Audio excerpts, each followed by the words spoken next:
Agtech is one of the fastest growing segments in our food system today. With over 1,500 startups on the farm and in our food supply, these companies are truly changing the world. In this episode of the Barron Report, we explore AI for pork. No, I don't mean robot pigs, but instead a technology platform that is destined to change swine health worldwide, which could have a huge impact on your guest and your restaurant, or your price at the grocer. Stay tuned for my interview with Chris Bomgaars, founder of EveryPig. Listen in.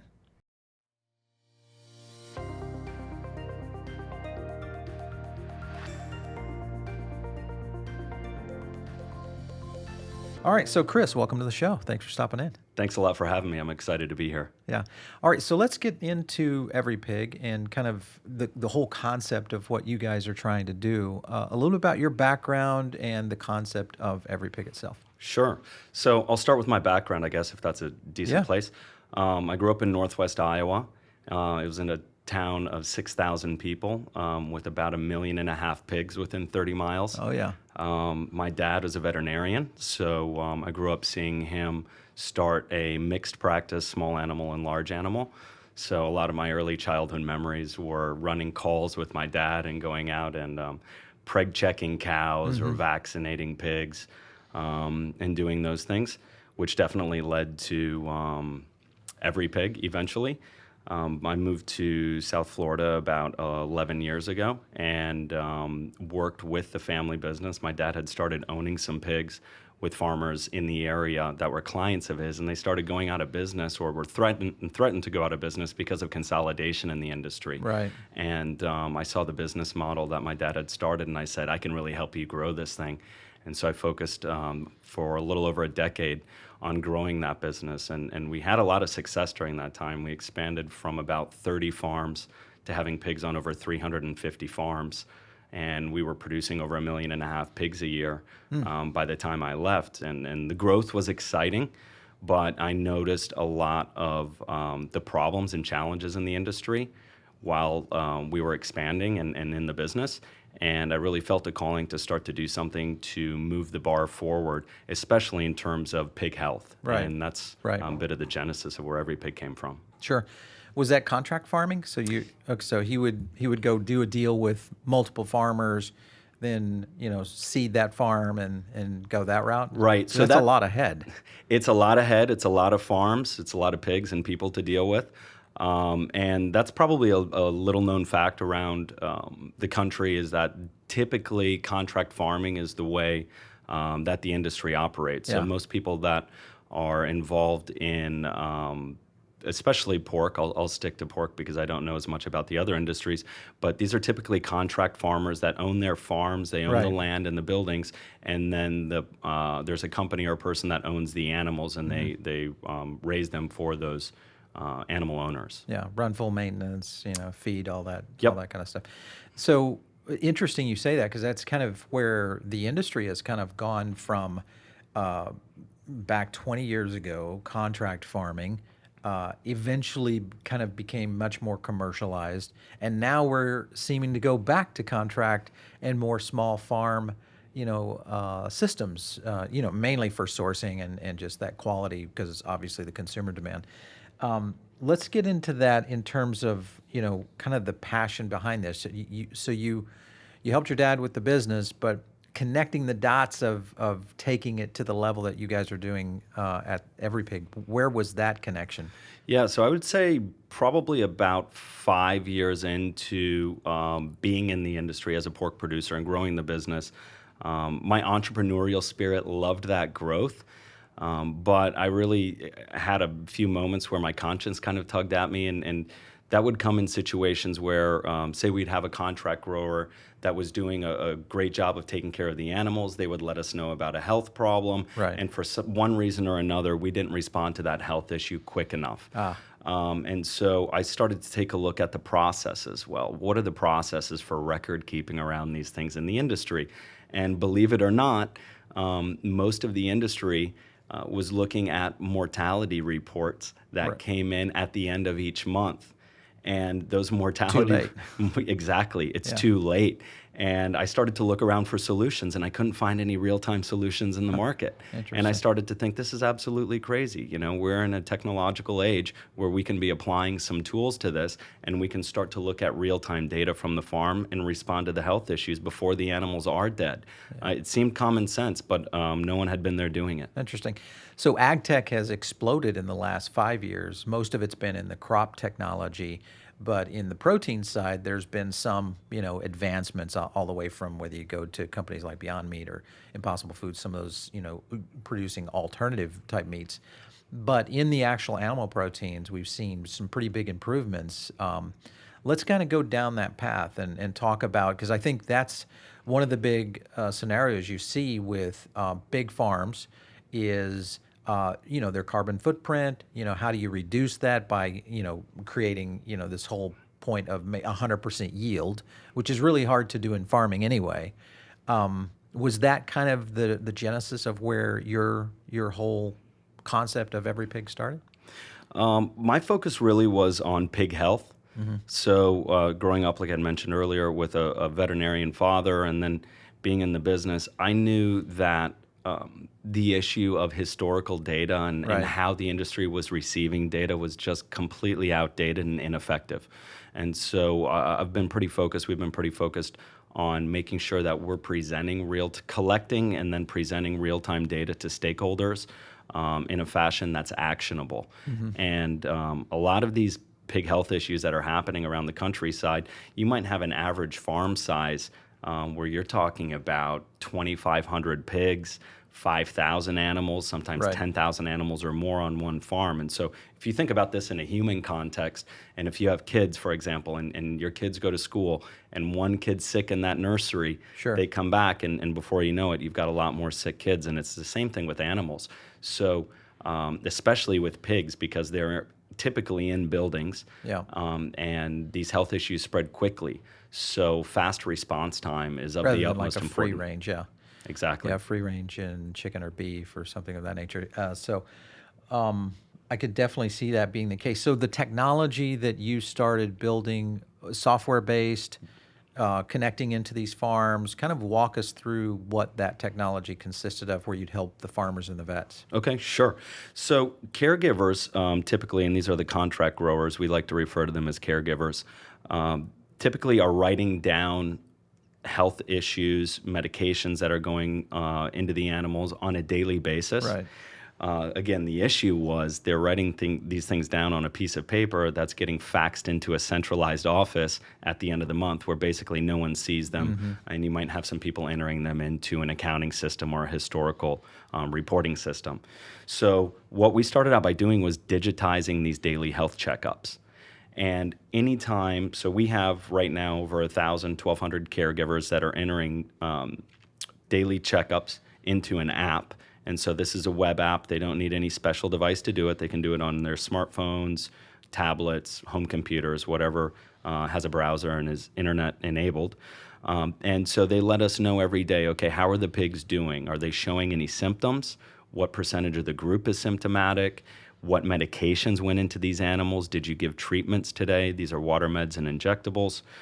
We collect photos and videos, and then all that information gets presented on a farm feed, which kind of looks and acts like a Facebook news feed. Okay. And so you have veterinarians in an office, maybe a centralized office, hundreds of miles or thousands of miles from the farm, that are able to get all the context that they need to respond to these health issues in real time. So kind of like a command center in essence. Correct. Yep. Interesting.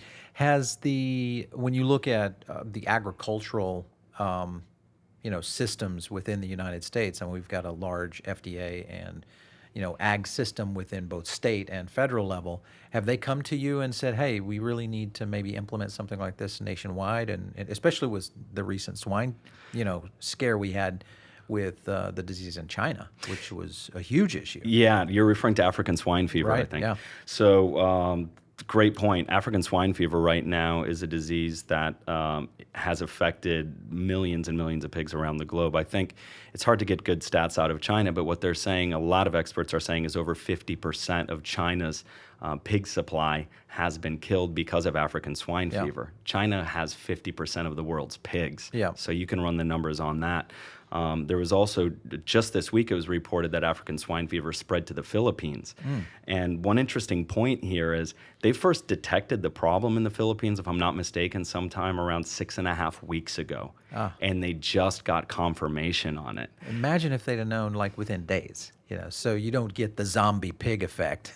Exactly. Which would be, that's the scare that, especially in animal proteins, that obviously the U.S. is, horrid. I mean, when you look at mad cow and what happened in Europe, decades ago, the demand on meat never really came back, especially beef in Europe, where we saw that. So this could have, pretty huge economic effects within the industry.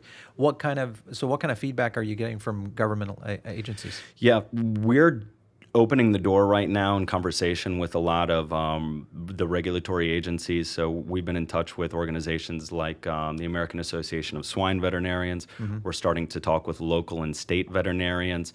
The regulatory environment that veterinarians are dealing with right now is quite tricky. So there's something called a VCPR that needs to be established, and that's a veterinary client-patient relationship between the veterinarian and the farm that they're servicing. And we're not trying to take the place of that, but what we're trying to do is facilitate that relationship. And so a lot of where we're currently at with these state veterinarians and regulators is just in a process of introduction and education and showing them what we do and how we can benefit the industry. So we don't have any official endorsements from them yet, but we're really in those initial stages of trying to get them familiar with what we're doing and how it can help the industry. Right. So a lot of the industrial companies have started to move back to contract farming. We talked about that a few minutes ago. Big companies that have been producing animal proteins for a long time now have thousands of farms out there. Are you getting feedback from those big companies that are saying, hey, wait a minute, here's a potential asset and tool that we could utilize to really kind of improve our output here? Yeah, absolutely. So right now we've got about 5 million pigs under care a year in EveryPig. Those are primarily coming from 2 larger producers. We've been in talks with even larger producers. Okay. Recently, I just got back last week from a trip to Brazil, where the industry is eager to show their export customers that they have more control over their food supply and what's going into it, and more transparency than ever before. And these companies, like you mentioned, they're very large companies. We're talking about multi-billion-dollar corporations, where change can be a bit slow and threatening. In fact, one example that I can think of is recently I was demoing the app to one of the largest food companies in the world here in the States. And they said to me, Chris, this is great, but I feel like I'm in the field right now with a handheld plow and you just pulled up in a tractor. Yeah. And I'm afraid to get in. Yeah. And so, again, part of our challenge right now is really bridging that gap and letting people know you don't need to be that tech savvy to use our platform. In fact, we've got users in their 70s that are on board with no problem. So we're really focused right now on being in that educational stage. But the larger companies are starting to wake up to it. Some of them are trying to come up with some software solutions on their own. I haven't seen anyone that's been capable of doing what we've done so far. And I think they're going to be making choices as to whether to build it or buy it in the near future. And I'm pretty confident we're going to land a couple of these big companies shortly. Why not? So why not look at scaling? Obviously, pork is not necessarily the most consumed. It's one of the top 5, I would say, right now, animal proteins in the world. How I believe it's if I'm not mistaken, I believe it's number one. Because of China. So if you pull China out of it, then it gets a little bit dicier because chicken and beef start to play in it. But we just did a study here in the U.S., and chicken showed up as essentially the number 1 animal protein. But why not go into these other verticals? Because there's the same issues, really. Maybe not as frequent, or maybe not as imposing on an operator, but they're still there. Right. So for us, it all started with domain knowledge. Okay. We had industry experience. We have access to swine, some of the top swine veterinarians in the world, that we get to pick their brains, the caregivers, the field managers, everyone involved in that environment. Okay. So we're super focused on pigs at the moment, but we definitely have our eye on other species in the future. But we want to make sure that we get a little ways down the road in terms of spreading our platform globally in the area of swine before we start thinking about other species too seriously. Yeah. So growth is there. We're seeing ag tech companies being gobbled up, I should say, by VCs. Yeah. Really looking at investment with, really kind of the next 3, 4, 5 decades on their dashboard, especially in the plant-based side. Is that kind of your plan in the future? Are you guys looking to try to secure kind of amplification funding? What's the goal here? Yeah, so we're starting to open up to that. A company I was talking to in Brazil recently, after about 20 minutes in the demo, asked, what our interest would be in selling, and we said, look, the goal of EveryPig is to help every pig on the planet, Right. and so any kind of partnership or investment we take on, we want that to not limit our potential market share because these are very competitive industries. So we want to make sure if we do take on some outside investment, they've got some expertise maybe on the tech side or in certain areas that we could benefit from, Right. and also help us to spread this platform globally because we're really after helping every pig out there. Yeah. Well, I think the key here as you start to collect this data, because that's going to be, data is right now kind of the magic engine of almost every big company that's trying to analyze and figure out how to do things more efficiently. So would you guys be pretty much the largest data conglomerate right now on the planet for swine health? In terms of the granularity of data that we're collecting, I haven't seen anything like it? anything comparable. A couple of areas I could talk about that. One area, it's not super sexy, but we've probably got the world's largest database of swine post-mortem images, high-resolution images. Yeah. Okay. It's incredibly important, though, to make diagnoses. Right, yeah. And then to be able to treat those animals. And so what we did with that data is we had veterinarians go through those images, tag the data, and we use that to train artificial intelligence, machine vision AI, that's able to make diagnosis with a pretty high level of accuracy in images alone right now. Yeah, I want to definitely get into that. So that's very similar to what the CDC does for human casualties, and when we're looking at disease and issues of that nature. That would be interesting. I'm wondering if the CDC has anything like this, because obviously they're starting to transition to animal illness that are potentially could jump over. Right. Obviously the bird, was it the bird flu, I believe it was. Yeah, where they were having the problem with that. So do you see any kind of connection with maybe at that level on a global standpoint? Yeah, absolutely. And I think this probably ties into the antibiotic usage. Okay. Right? I did have a conversation with the CDC a while ago. It was not an official conversation, but I had a conversation with them. They were interested in what we were doing at the time. We hadn't spread the platform as far as we had today, which obviously is going to be really important. They want large data sets. Yeah. And also, these organizations are pretty interested in getting down to the individual pig level, which we're close to. The industry's not there on a whole. These pigs are not generally all individually tagged and identifiable yet. That's coming soon. Yeah. And we'll definitely be in that space. What is the size of the swine market here in the U.S. in terms of head count? Do you know? Yeah, I think production last year, don't quote me on this, but I think it's somewhere around 110 million pigs a year that are produced in the United States. So you're maybe give or just take 10 million. scratching the surface then. We feel like we're just starting to scratch the surface, yeah, and we're starting to get quite a bit of interest abroad as well. Interesting. All right, so we're gonna take a quick break. I want to come back and I'm gonna talk to you about AI and kind of this whole process of how it moves on. So stay tuned right here. I'm here with my man Chris. Is it Bomgaars? Bomgaars, yep. I get the names always. With EveryPig, we'll be right back.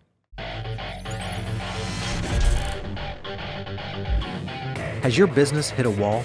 Is your competition eating your lunch? I've been building breakthrough brands for over 20 years with experience right from the trenches.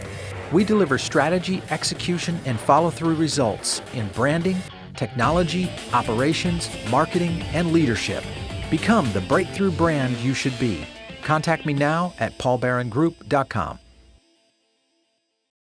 All right, so I'm back here with Chris Bomgaars with EveryPig, and we are talking about a technology that is really kind of changing the idea of animal health. And that's very important to the restaurant industry. It's very important to the food business as a whole. Chris, let's talk about AI. And Artificial intelligence, if you talk to Elon Musk, it's scary. But I'm going to talk to you about it. It's scary, but he's working in it. Right, exactly. Tell me about how AI is going to work for improving our kind of our protein system here. Yeah. So to start out with, AI traditionally in the swine industries is thought of as artificial insemination. So one of the first things that I'm always quick to point out when I'm talking with pork producers about AI is we're talking about artificial intelligence here. AI's really been at the forefront of our thought process at EveryPig since the beginning. First thing you have to do is collect the data, right? And we started collecting large data sets around symptomatic animals and treatments and things like that weren't out there before. And then we structured that data. Right now, we've currently got 3 AI algorithms that are in production in the app. The one is, I had mentioned earlier, it's the machine vision postmortem diagnosis. The other 2 are treatment recommendations, and that is machine learning. And the second one is mortality forecasting. Okay. So what our algorithms are doing is diving through massive sets of data all the time, and they're finding patterns.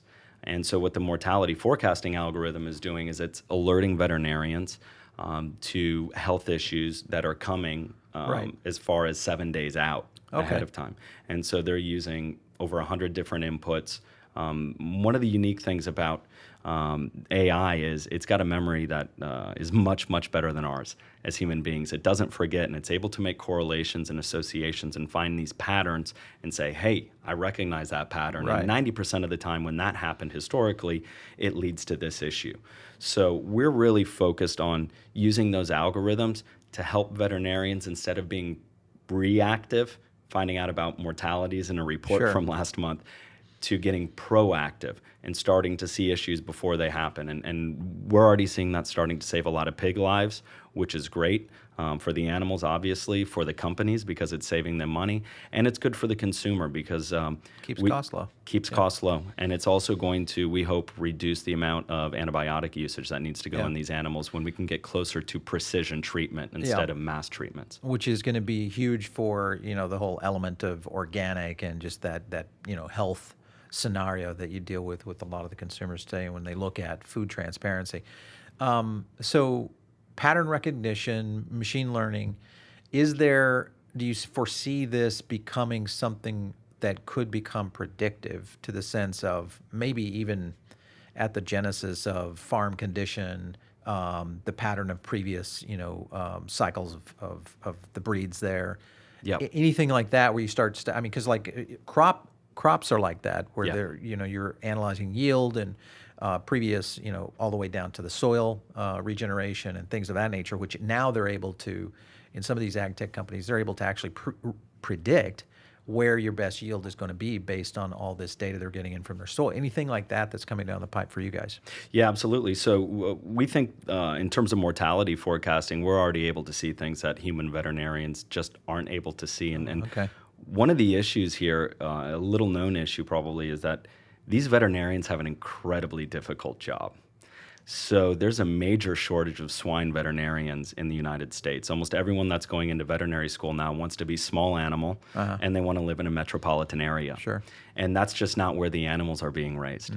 And so we really see ourselves at EveryPig as one of the best tools for these veterinarians because their responsibilities are enormous. Oftentimes we see companies that are raising over 1 million, close to 2 million pigs a year that might have one in-house veterinarian in charge of hundreds of farms. So this is like almost in a way a telemedicine.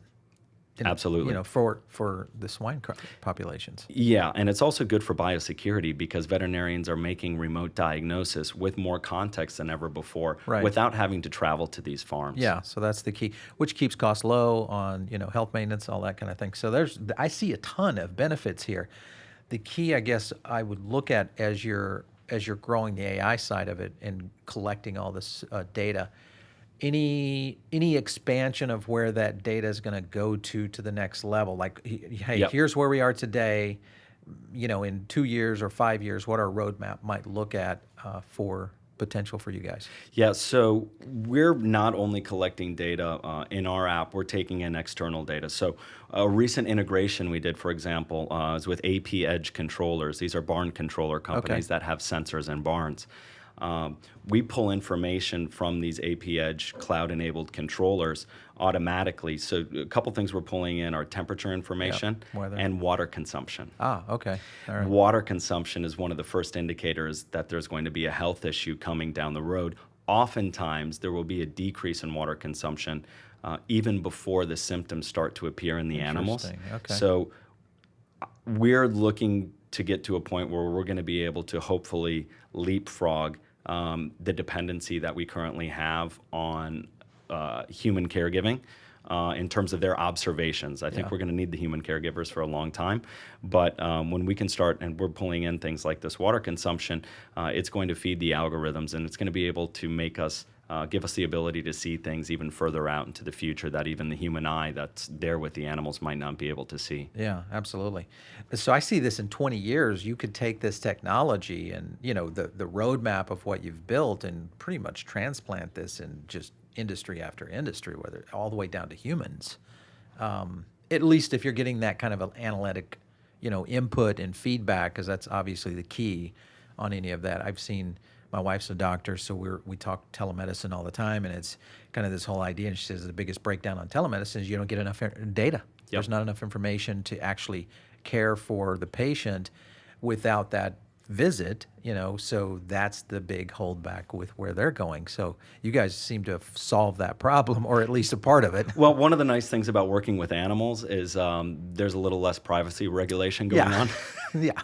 So no HIPAA guidelines. Right, exactly. So yeah, we're going to be really focused on taking in as much relevant data as we can get a hold of and presenting that to stakeholders in a useful way. And that's all going to be training our algorithms, as well as the veterinarians that are using the platforms. Yeah. You mentioned telemedicine earlier. We see every day veterinarians making remote diagnosis in our platform. So telemedicine is here. It's just a matter, I think, of educating everyone about its benefits and continuing to make it smarter and more usable for the end user. Yeah, absolutely.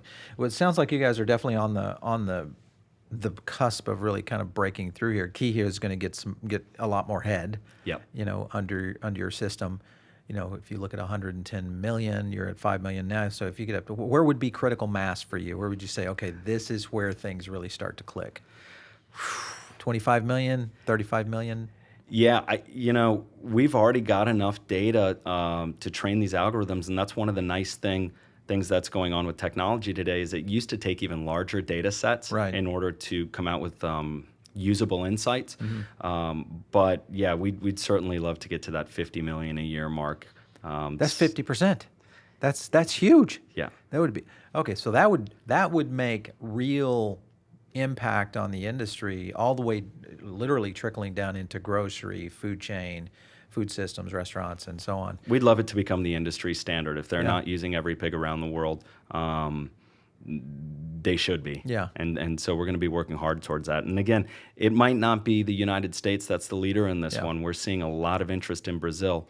And some of these companies are very, very large. Some of these companies are producing 5 to 10 million pigs a year. Yeah. So it doesn't take too many of them to get on board before you hit that 50 mark. Yeah. The couple more questions there. I wanted to get into the consumer side, but also you kind of leaning into your point on international. Do you see, because obviously we've seen a massive shift in the global economic positioning of many countries that now people are getting their first chance at consuming meat. Ironic, but true. And obviously pork being an accessible animal protein.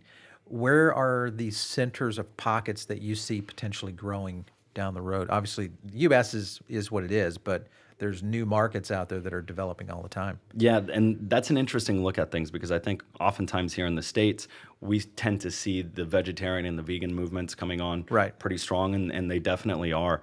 But the point you're bringing up is a good one.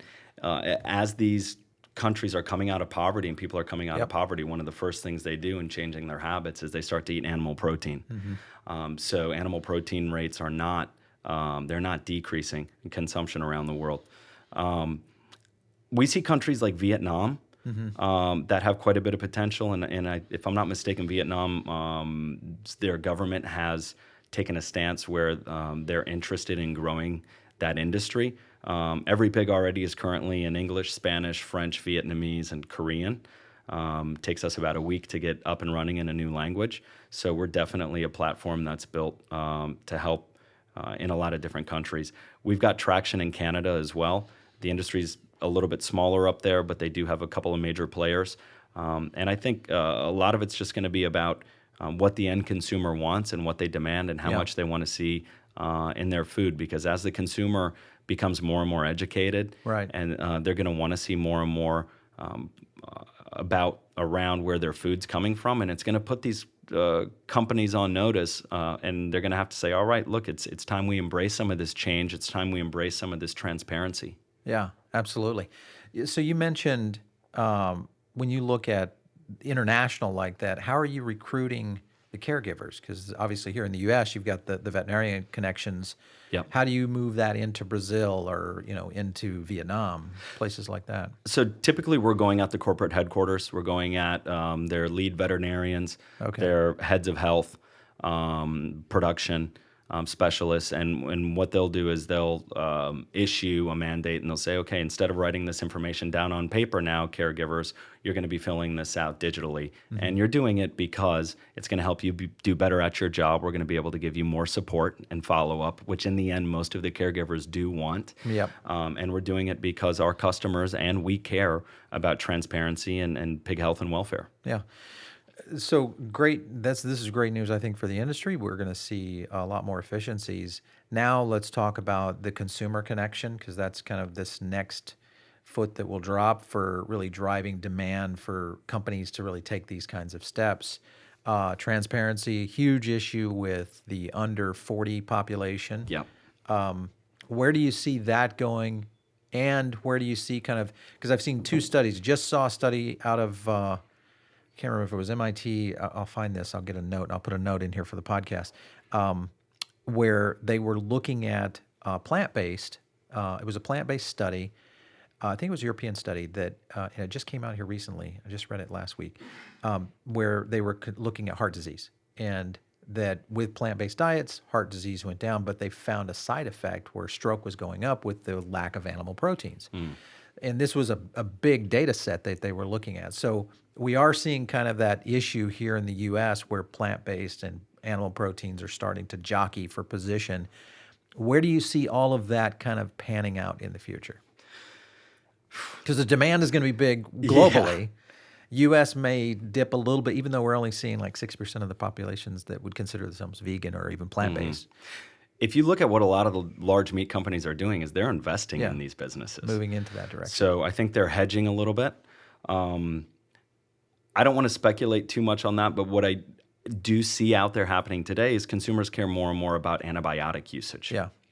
And one thing that we do inside EveryPig is we collect antibiotic usage on the farm level.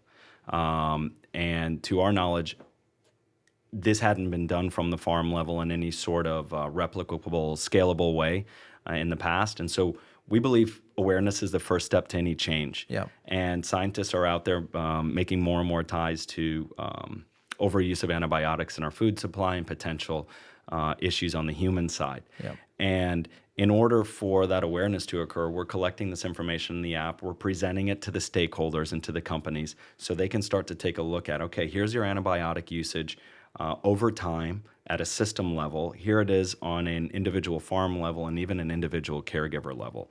So that's some of the stuff that we really think the industry needs to start to take a look at, and they are starting to wake up to it. But really, awareness is going to be the first step to any change. Do you see any kind of regulation coming into that? Because that could definitely play into, now that the data would be there of being able to make certain claims, whether it's packaging claims or claims to the industries, for antibiotic free, which you see a lot in packaging today in the animal protein. But if you've got that data, now there could be a threshold, I'm assuming, that you could report on if a farm or a pig or even a company is meeting those guidelines. I don't know that there's any heavy restriction other than self-reporting right now. Yeah, so this is a really controversial area, and I'm going to get in trouble with someone no matter what I say here. But I feel like I can empathize pretty well with both sides. From a producer standpoint, Yeah. if you don't have antibiotic usage in your toolbox, Yeah. it will negatively affect your bottom line. And most For of these sure. companies are already operating on really tight margins to begin with. So you might be a consumer that has all the best intentions of the world, but a lot of times if you just start demanding no antibiotic usage, what you're doing in many cases is running the small farmer out of business Or driving your price up. and driving your price up. Yeah, 'cause but at the the small end of farmer doesn't have the ability to pass that on to the consumer. Oh, really? The integrator does. Okay. The company that has the food brand and the processing plant has that ability to pass it on to the consumer. But the smaller farmer that's only raising pigs is not going to get paid enough by the buyer of those animals, which is the packing plant, Right. in order to pass on the costs. And so regulation is a tricky subject because a lot of times when you increase these regulations, it's the large companies that are out there lobbying for them Right. and preparing years ahead of time to be able to implement these changes in a way that doesn't affect them negatively on the financial side. Now, there are a number of veterinarians, swine veterinarians out there right now that are very concerned with some of the regulations that might be in the pipeline in the United States specifically, which won't allow them to profit from the sales of medications that are going into our food supply. Okay. My understanding is that's happened in a number of other countries around the world. If that does happen in the United States, I think you're going to start to see a lot more veterinarians that have to be focused on the service side, quicker response times, Yeah. maybe quite a bit more aligned with the consumer and with the customer that they're servicing. So I wouldn't be surprised if we see some regulations down the road that help encourage or prevent livestock veterinarians from this practice, which is how a lot of them are making their money right now. Which is, the use of whether it's chemicals, hormones, you name it. So that seems like a balancing act to be coming, because obviously if you can speed up the reaction time so you don't need, antibiotics, then the use of them gets limited. Obviously, the driver for utilizing them goes away because of the regulation potentially. So that would still keep the small farm intact, would it not? If the speed to keeping that pig health in order is still okay, because obviously yield is the big factor here. Yeah. Right, because they've got to be able to sell X number of head to whichever big company. Yep. If speed to the small farmer can increase with products like yours, their yield's going to hopefully stay, or because if you don't give them antibiotics, you're going to lose 10-12% of your crop in an essence. Yep. So that's a huge cost in carbon footprint alone. The demand on that, I mean, the farm demand itself would be high. I could see this being a benefit. Yeah, we think so too. Yeah. And again, we're in the process right now of going out there and explaining to these veterinary clinics, and they're more and more receptive all the time for how we can help them leverage their most important resource, which is human capital. Right. You've got veterinarians already that are covering over 50 to 100 cases a day on our platform, whereas the historical model of driving out to a farm, maybe you can cover 3 in a day. Yeah. So we hope to get to the point where the veterinarians are seeing that and they're seeing the major benefit from them. And it's going to take a little change in their business model, but we think it's right around the corner. Yeah, I think you guys are onto something, especially with the demand, the consumer demand with transparency. I think there's a kind of an interesting swirl of storms that are happening here at the same time. Data is capable of handling this kind of feedback and then chomping it to get it down to, actually driving results. Yep. And your consumer demand is also lifting that to where, you're seeing demand coming in to the industry itself, whether it's food or the restaurant industry. So sounds like you guys are on. All right, so the future, last question here. Future, what's next steps for you guys? Near future, we're going to stay super focused on software for the pig industry. We've got a logistics app that's going to be coming out shortly. That's going to really help streamline a lot of communications in these companies, but even more importantly, we think it's going to help add a lot to the traceability for people that are involved in our food supply. Getting a little bit further out, I'm really interested in drone delivery of the medication. Yeah. Because recognition of the health problems is one thing, but actually getting these medications to the farm is another. And in a lot of these areas, obviously they're remote. Yeah. You guys could get away with drone delivery, where food delivery is kind of tough in a metropolitan area just because of the air traffic alone. Yeah, I think the safety issues definitely should be an advantage for helping us implement that in the industry a little bit quicker. But we're super excited about the potential for drone delivery of medication down the road. And if we can talk moonshots here, I would love to get into barn redesign one day. The buildings these animals are in haven't been really redesigned in maybe 20 to 30 years. Solar, self-sustaining, water, hydration, all that, the whole system. Absolutely. Better for the people that are in the barns, better for the animals that are there, and better for the environment. I know we can do a better job of this, and it'd be really exciting to get some brain power around that and help us to really implement something at scale that makes a real difference in the housing of these animals. Yeah. Well, if you stay on the track, it sounds like you guys are in the right position. You know, the guy with the data at the end of the day, 10 years from now is going to be, kind of holding all the cards. So congrats on what you guys are doing over there. Thank you. We're really excited to see what the next 12 months bring. All right. So, Chris, thanks so much for stopping in. It's been great having you on the show, man. Thanks a lot. This has been a lot of fun. Yeah. All right. So for all of you listeners out there, whether you're watching us over on YouTube or maybe you're listening to this podcast over on Spotify or iTunes, make sure and drop us a line. You can shoot that to producer@foodabletv.com. We have a ton more of podcasts that I think you'll like. We've got a great lineup, I think, that really flies into where the restaurant operator is going, a new show called Health Mix with Yoreli Quintana, who is our host over there talking about holistic and health trends that are driving the menus of today. Make sure and subscribe to that podcast. Just search Foodable Network on your favorite podcast app, and you'll find all of our shows. Make sure and listen in to the Barron Report next time. We'll catch you soon.